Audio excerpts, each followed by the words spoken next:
Hi guys, welcome to Real Talk with Nikki, and my name is Nicole Nyokabi, and today on the show we have a very wonderful guest. I'm gonna let her introduce herself, and then we'll get into today's topic, which is a very interesting one. Hi, my name is Samantha. Yeah, back to you. So today on the show we're going to talk about women's mental health. We are going to talk about subdivisions of women's mental health, if I can put it that way.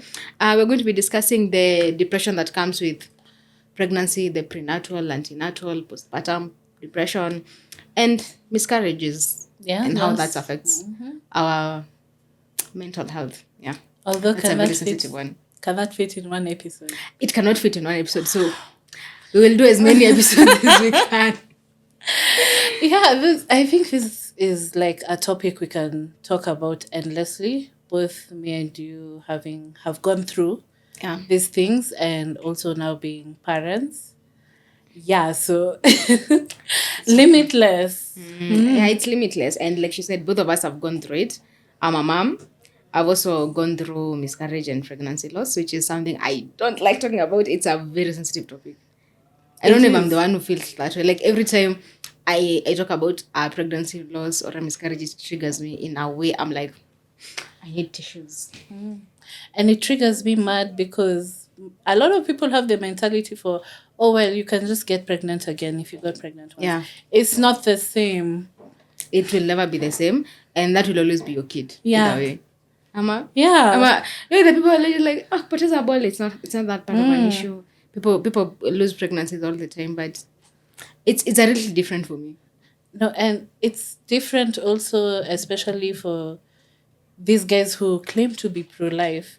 If you're pro-life and you say life begins at conception, why are you comfortable telling someone, if you lost a baby early infancy, that's okay, you can always get another? No, you're pro-life. That's a person. Yeah, like here I read like these stories of someone being like, this is my first kid, but he will never be my first pregnancy, you know. And that triggers me in a way because I know that person has literally gone through what I've gone through. And the problem with miscarriages is they are not discussed openly. I just can't come and tell someone, oh, you know what, I'm going through a miscarriage. They'll be like, okay, so what? So, and it's weird. It's quite unfortunate because miscarriages are so common in the first trimester. The first 12 weeks of someone's pregnancy, you got one foot, whether you're going forward Or not. And sometimes like it happens for very many reasons. So like you can't just limit and tell someone like don't talk about it. They have to talk about it. Like almost 50% of women, is it like 12% to 40%, they experience miscarriages knowingly or unknowingly in the first trimester. So that's like silencing a whole bunch of people because you're uncomfortable with something that happens to their bodies. Even them themselves, they're trying to understand. And it's very hard because sometimes they want to have a reason why. And sometimes there's no reason why. Sometimes your body just rejects the fetus. So it's very unfortunate. People should get more comfortable with talking about that. That's how you came into this world. Yeah. Literally. Yeah, but you know, I remember like when I was I think I went for therapy after my recent miscarriage. And my therapist was like, there are a lot of things that happen when people lose pregnancy. It's not about just your body. You know, people usually like, ni mwili yangu imekata mtoto. It's a lot of like biological, genetical factors. But people don't even like look into the fact that, oh, I lost a pregnancy. Why did I lose the pregnancy? People don't do that. And like you said, there are a lot of reasons. Do you mind like telling people some of the reasons that people lose pregnancies? Well, I'd say a few that I'm more familiar with are like an unhealthy pregnancy. So your body can detect whether your pregnancy is viable or not. And in some cases, if it's not viable, it will then take the step to like miscarry. Yeah. Like eject because it already knows that this is not a sustainable pregnancy. And that one happens sometimes even if you have you can have the embryo, but it's not fertilized. Yeah. So it's not going to develop much, miscarriage, and a bunch of other things. It can come, of course, from, accident, injury. It can come from underlying causes that maybe you are not aware of, Like, let's say if you have hypo or hyperthyroidism Yeah. and you've never been diagnosed, that can lead you to have a miscarriage because the hormones are interfered with and the pregnancy is not able to be supported. It can even be that the embryo has implanted in the wrong place on the uterus. So your body will check it and be like, no, this will not be viable or it will be highly dangerous. So miscarriage, it has so many issues, it has so many causes, but because we're in this whole setup of where like, just get up and move on, it's not a big thing. It's like, just cutting yourself, put a band-aid and move on. And guys are like, you okay, you okay, at least you can get pregnant, means you can get the other one. They don't I really hate that joke. I know. And it's the worst. Sometimes, getting pregnant doesn't always mean you'll carry the To pregnancy to term. And I think it's more devastating getting pregnant, trying your best, and then losing the baby. Because literally someone has died for you. So you're going through loss and grief, but you can't share it with other people because they'll be looking at you. They'll be like, okay, but you never even met the baby. I think people are so insensitive to loss and grief. Like, I just lost a baby. It doesn't matter whether I met them or not. They were part of me.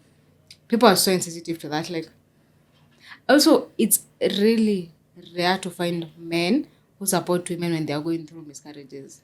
I feel like there's a stereotype of men who are really like, imetoka tutapata ingine.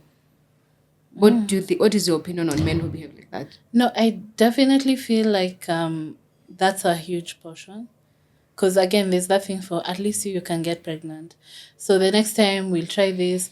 And then there's also a very small subset who are like, are you sure you wanted the kid? Who instead put now the blame on the women because also they don't want to process what has happened because it's also a loss for them, especially if they were looking forward to the child.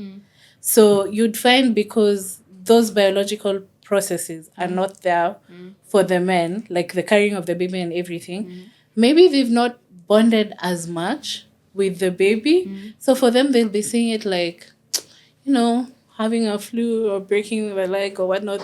They're like, we can always try again. We can always do this. We can always do that. So I'd say it kind of comes off kind of insensitive, but maybe from a point of wanting to move forth, because it's uncomfortable to stay in that loss and grief, and it's not something that they're openly encouraged to do, even in the society. So for them, they're always looking for a way for like, yeah, let's push forward.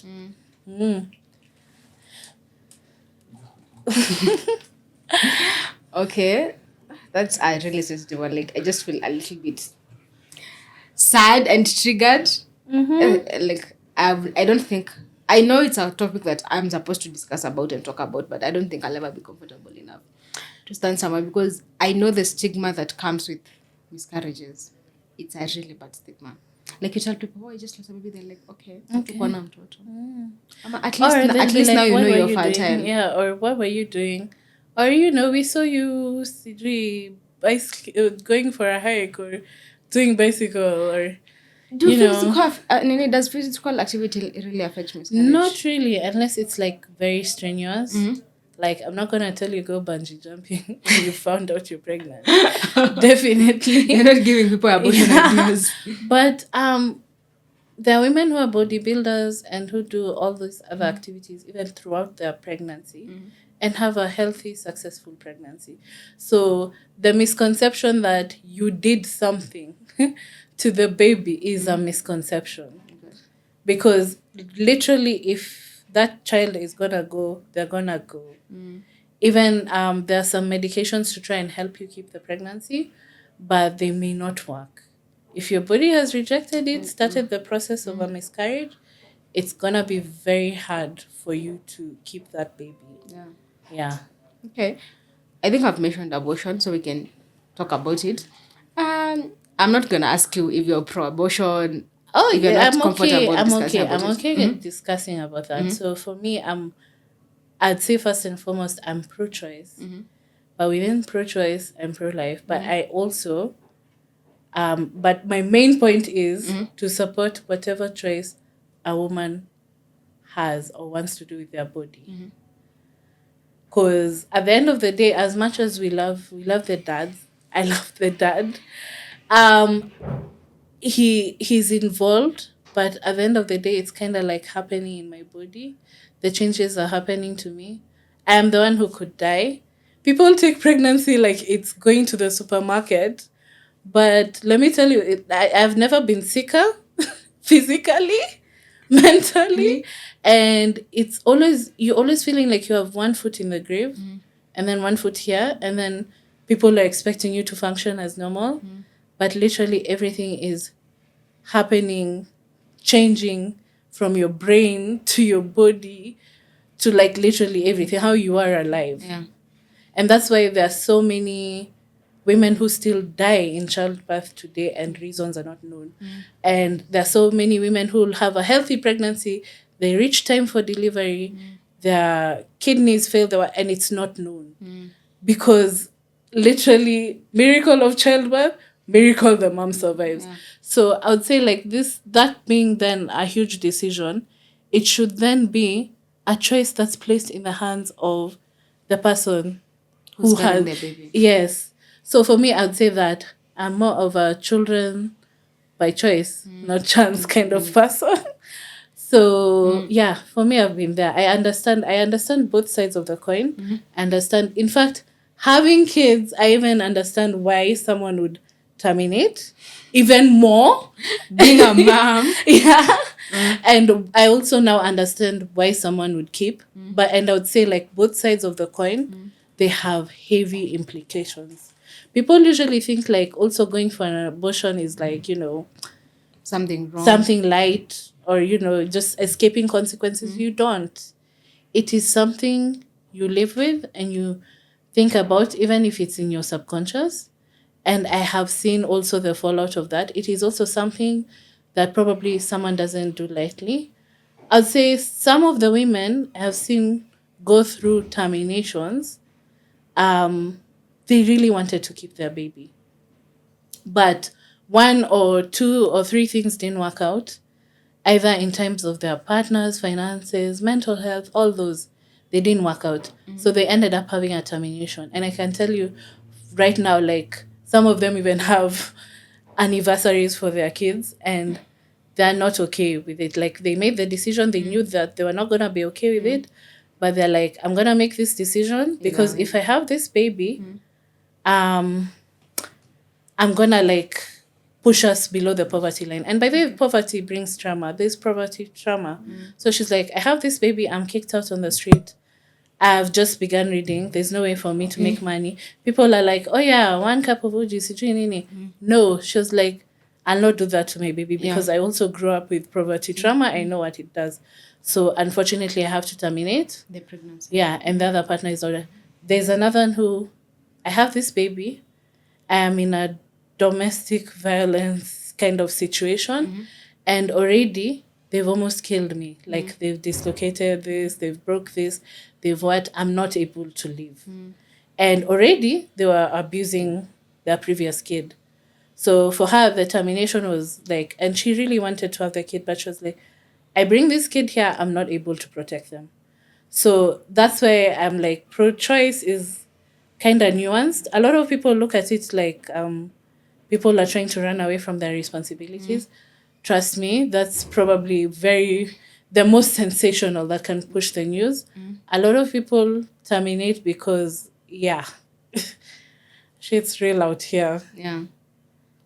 Okay. And there are even people who terminate who've had kids already. Yeah. That's why I said, like, it's a very nuanced topic. If you have 4 kids and you're already at your max and the next set of the baby is here, the very same people telling you to keep the kids will ask you, why did you open your legs to have that 5th kid? Or why didn't you put family planning on her? Yeah. Not knowing that also family planning comes with its own host of issues. I really wish people would do like deeper research, especially on hormonal family planning. Can literally kill women. It what? Yeah, can literally kill them. That's a topic for another day. So them choosing to terminate the fifth, sixth kid then removes that social burden that people have for like, oh, now you want us to take care of your kids, you're irresponsible, whatnot. So I'm very pro-choice. Okay. You said something about family planning. You've said it's a topic for another day. Yeah. It's a long topic, but It's a very long topic, but it's also a contributor of infertility. It's a contributor also of some miscarriages. Some forms of family planning thin the walls of the your uterus or affect your hormones in a certain way. So can make conception difficult or keeping children difficult. Yes. So people should consider the type of family planning they use. Very, very deeply. Don't just go off of it because your gynecologist has told you. Do your research. Do your research on your body, like your hormone profile, your weight, everything, and see what lines up for you. But I will definitely say, like, a family planning for women, it's a minefield. Yeah, I remember I had a conversation with somebody about family planning, and they're so against family planning to a point where I decided to do my own research about family planning, and I realized there's a lot of things that is not talked about family planning. Like unaenda tu hosi, daktari anataka family planning anakupa dawa, but you've not asked about the effects the family planning is going to have on your body, the hormonal change that is going to happen when you use the family planning. Kwanza, if you're using hormonal family planning, because I think people go for that because it's cheap. It's cheap And easily it's accessible, and it's short term, not very long term. but it actually can have long-term effects. Like the other day, there's a shot called Depo-Provera. So that one, and it's also available locally. You get it. It covers you for 3 months, and you're not supposed to be able to conceive, etc. So the other day, a lawsuit was being brought against them abroad because it has been studied for a bit, and it's shown, it's like being suggested that Depo-Provera is now being linked to fertility issues and hormonal like issues to do with births. So, and that's not something like your gyna would make you tell aware you, of, yeah. or because them they know. In fact, maybe they were educated that way, not them pushing an agenda. That's the education they got, or if it is pushing an agenda, they do get the cut from how many people they sell it to, or it's just give it to them. A few people will be affected. They'll always say there's a minority. Yeah, and there's always risks with medication, but I don't feel like there's really any care there. Because if there was care, there would be more education about the family planning methods. Yes, with the risks and the effects. Yeah, the effects. Even the minuscule ones, by the way, even the pill that's widely accessible and whatnot. The family plan. Yeah, not only family plan, it comes under many. No, I just call it names. the family plan. Then there's like either the progesterone only or the levostrol gel. They can actually cause you to form clots, and your clots can cause you to die. As You know what? At this point, so, and they're like, it's such a minor side effect, but like the number of people I've gotten like when you do your research, you've had a stroke or whatnot, and then you're being told it's because of your family planning. Then you're being told like, no, you're in the low percentage of people who got, and I'm like, okay, fine. Even if I'm in the low percentage, why was I not informed? Oh, it's on that huge ass booklet in your pills and whatnot. But that's something my service provider should have been telling me. Yeah. Like, I will give my personal story. I had a copper coil because I did not want children and I did not want anything hormonal. So when I was first and foremost, when I was getting it in, I didn't get any painkillers. So there's now a new practice that's kind of coming up that you do have to give some kind of pain support to people who get it is, and it was so painful. I was sweating and shaking, and my gyna at the time, male gyna, was like, just tough it out. It's a bit discomfort and whatnot. But later on, when I did my research, they're like, yeah, this thing is painful. If you can get some pain. In fact, for them, they're like, okay, there's some who swallow Panadol, but it doesn't really work. Or you swallow Olfen or whatever, doesn't really work. So they're like, if you can get something that can manage the pain, put it in, and then afterwards they'll be cramping. So for me, he was like, it will be a bit painful going in. If I didn't sweat and pray to God and almost pass out. And then the cramping afterwards, because he was like, now go take an Olfen, and then you'll have some mild cramping. No, that was not mild cramping. That was not Whatever mild you cramping. experienced I was was not about mild. to lay an egg. I couldn't. I had to go home. Try not to overdose myself with Olfen. And like, that was it for the day, till the next day. So when I got the coil in, I was being told, yeah, it's great for you. You have hormonal issues with your PCS, so it won't interfere with your hormones. Then, you know, it's a long-term solution, 5 years. Do you know how long I stayed with the coil? 1 year. And not because I voluntarily removed it. So I was like, whoa, what are the side effects with the coil? Oh, this and this can happen. But the coil is one of the safest, and it's a copper coil. Maybe your periods, you'll be having a bit more heavier cramps and like heavier flow. But apart from that, you'll just be good to go. The first period I got after my coil, I still felt like I was laying an egg. It was so heavy. The cramps were so bad. And I was like, okay, let me give it time. I give it time. The intensity of the cramps didn't really go down that much, but now I guess I started getting used to it. And the flow didn't go down that much.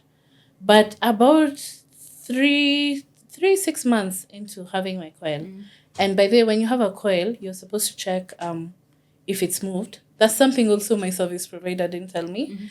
By checking some strings that are attached down to the coil, you kind of do the check yourself. How do you... It's actually a whole ass explanation. So I did not know that, so I was not doing that. But I could tell something is wrong. Like around the 7th, 8th month, I started feeling the cramping, but it was weird and it was extra painful. And then I started feeling like, no, this is bad. I need to go back. So I go back to my gyna at the time, and I'm trying to explain to him like, look, guy, this is not normal. This is not normal. I know, and then my he's like, oh, you know, it can never happen. Because I was like, you know, I'm feeling like this coil moved. He's like, oh, it doesn't happen to her. So I was like, okay, look, I'm here. I'm not here for free. Can we do a scan then? Just to put my mind at rest. If it's not moved, great. We'll find something else. Do you know, the man put the ultrasound. The coil had moved.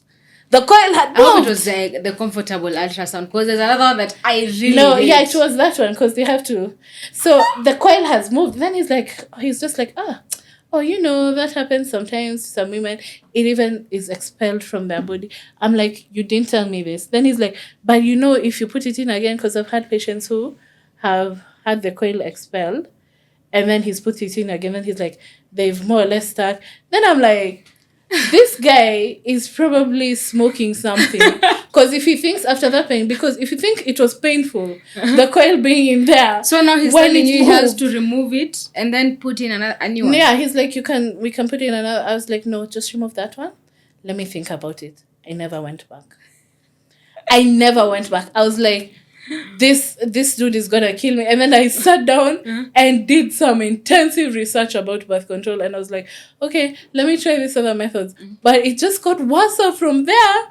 The pill gave me like a 3 to 6 month period, and they're like, no, you know what, this pill is giving you that, let's give you this pill, let's give you that. So and they changed different pills for you. I'm telling you, by the time I was done, I was done with birth control.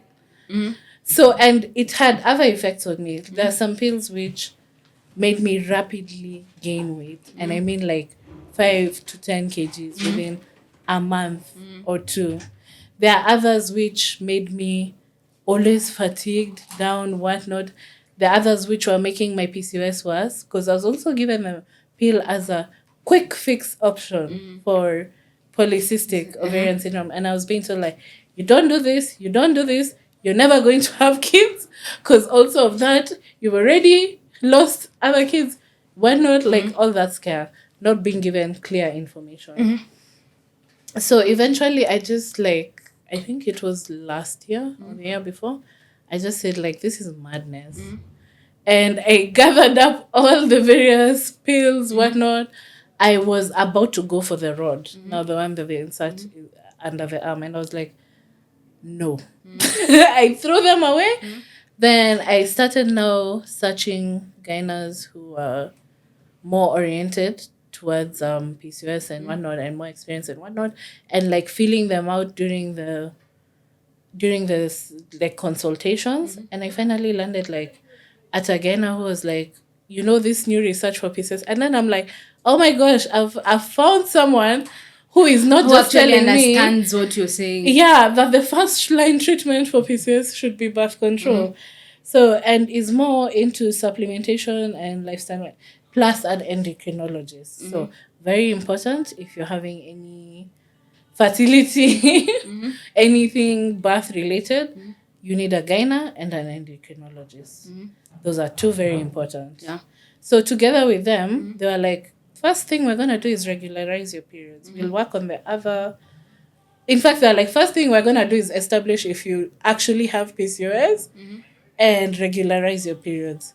So we went through that, and they gave us some other things, like we supplement now with ovacitol, folic acid, and whatnot, and my periods became like normalized, like fast. And I was like, wow, you mean I can have normal periods like this? Then I don't like have PMDD. Like I used to literally have like menstrual dysphoria. When my period was coming around, I'm not functional. But mentally, physically, I'm crippled in pain. So that would give me like menstrual dysphoria.